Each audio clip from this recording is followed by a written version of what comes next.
The echoes of Mkhwanazi's anti-corruption speech were still bouncing off television screens, radio studios, and social media timelines when the unthinkable happened. What began as a bold moment of national reckoning quickly transformed into a chilling reminder of how dangerous truth can be. Just hours after standing before the nation and declaring that the era of silence is over, Mkhwanazi was thrust into a nightmare few public figures ever openly discuss. Earlier that day, the atmosphere inside the hall was electric. Mkhwanazi did not shout. He did not insult. He did not dramatize. Instead, he spoke slowly, methodically, like a man who knew every word carried weight. He spoke of stolen futures. Of public funds bleeding into private pockets. Of law enforcement compromised, files buried, witnesses intimidated. Then came the line that froze the room. Corruption in this country is not an accident.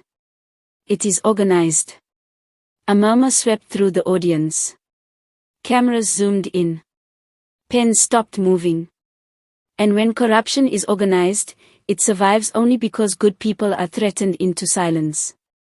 Many believe that sentence sealed his fate. According to insiders, Mkhwanazi was meeting with close aides when security officials interrupted the discussion. Doors were closed. Phones were collected. Faces turned pale. The briefing was short, but devastating. Multiple threats. Coordinated. Specific. Graphic. Not the kind that appear randomly on social media. These were allegedly routed through shadow channels, using language that suggested surveillance, planning, and intent. One source later said, "This wasn't intimidation. This was a warning." Mkhwanazi reportedly leaned back in his chair, stunned. For a long moment, he said nothing. The man who that morning walked confidently into the spotlight now found himself moving through shadows.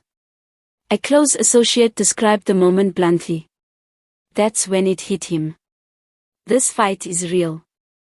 Those close to Mkhwanazi say the shock was not fear, it was realization. For years, he had spoken about corruption as a system. Now the system was speaking back. Late that night, he allegedly confided to a trusted ally. "I always knew this road was dangerous.